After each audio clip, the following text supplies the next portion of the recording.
So now, in terms of laws, what relevant laws are on the books to deal with this problem of vote buying? Vote buying is illegal in every state. There are state statutes, and we have to remember, because Americans forget sometimes, that under the constitutions, the mechanisms of elections are controlled by the state governments. They're not controlled by the federal government.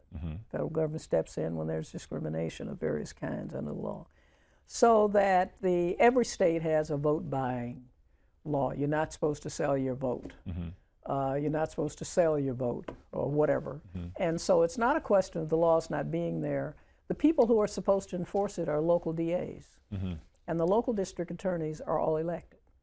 And the local district attorneys, which Greg Malvo found out and really upset him, don't want to prosecute, because they in fact get elected in the same way by the same people, and they're all in it together.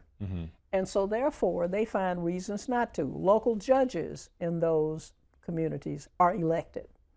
So that the system just goes on the way it always has gone on, unless you make a federal case where there's discrimination of some kind.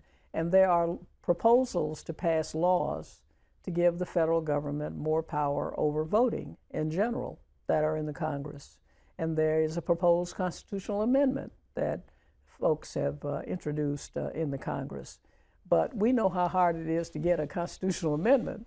And so I think that my way, which is that explaining to poor and marginalized people what you could get collectively for your vote, as in Ferguson or Flint or any place, if you tell the vote buyers to go away and then figure out what you want and get candidates who you want, is a better interim solution than trying to wait around to see if you're going to get a constitutional amendment or people are going to decide to come to their senses.